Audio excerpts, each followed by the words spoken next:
તો વાત કરીએ વડોદરાની, તો વડોદરામાં જૂના નોટિફાઈડ તળાવો છે એ પૂરણ કરવાનું કામ થઈ રહ્યું છે, ત્યારે કોર્પોરેશનના પાપે 100 વર્ષ જૂના જે તળાવો છે આ 100 વર્ષ જૂના તળાવનું પુરાણ કરવામાં આવી રહ્યું છે, ત્યારે તળાવનું 70% પુરાણ કરી દેવામાં આવ્યું છે, જે તળાવની જગ્યા બિલ્ડરોને વેચી દેવાય તેવી આશંકા વ્યક્ત કરવામાં આવી રહી છે। આ અંગે વિપક્ષ નેતા ચંદ્રકાંત શ્રીવાસ્તવનું નિવેદન સામે આવ્યું છે, જ્યાં શહેરના અનેક તળાવો પુરાઈ રહ્યા છે, ત્યારે વધુ એક તળાવનું પુરાણનું ષડયંત્ર જોવા મળી રહ્યું છે।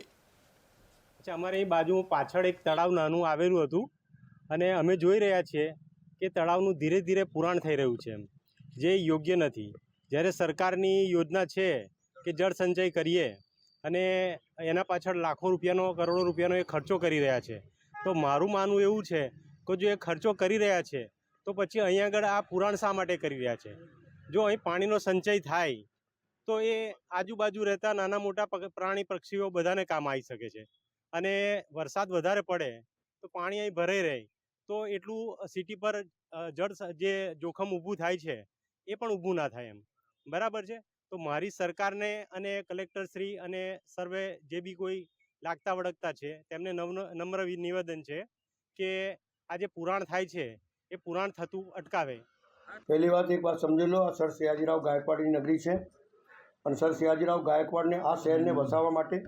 150 ઉપરાંત તળાવો બનાવ્યા હતા અને એની સાથે લિંકો કરેલી હતી કે આ તળાવમાં પાણી વધારે ભરાય તો બીજા તળાવમાં જતી રહે। બીજો કાયદો બતાડું કે તળાવને પ્રાઇવેટ હોય કે સરકારી હોય કે નિયમ કરેલો હોય, કોઈ તળાવને કોઈ પૂરી શકતો નથી, એ કાયદામાં જોગવાઈ છે। તો કાયદાની ઉપર પર જઈને તો આ તળાવ પૂરી રહ્યા છે એક વાત, એટલે ગેરકાયદેસર કામ કરી રહ્યા હોય ત્યારે સરકારે શું મોટો દાખલ કરી અને એમના ઉપર કેસ કરવા જોઈએ કે આવી તળાવ ના પુરાય। જે સ્કીમ છે એની બાજુમાં કોર્પોરેશનનું નોટિફાઈડ નાનકડું તળાવ છે, જેને ફરતે ફેન્સિંગ કરવામાં આવી હતી। આ ફેન્સિંગ તોડી અને અમુક કિસ્સાઓ દ્વારા ગેરકાયદેસર રીતે તળાવમાં કન્સ્ટ્રક્શન ડિમોલિશન વેસ્ટ નાખી અને તળાવ પૂરવાની કામગીરી ચાલી રહી છે,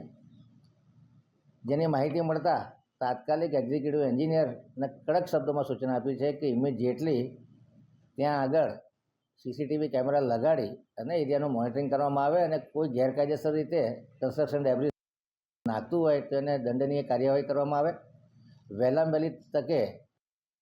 આ કન્સ્ટ્રક્શન ડેબ્રિસનું ડ્રેજિંગ કરી અને તળાવને પૂર્વવત સ્થિતિમાં લાવી દેવામાં આવે। યુદ્ધના ધોરણે કામગીરી કરીને આવનારા 15 દિવસમાં આ તળાવ હયાત સ્થિતિમાં લાવવામાં આવે એવી કડક સૂચના આપી દેવામાં આવે। અમારે અહીં બાજુ પાછળ એક તળાવ નાનું આવેલું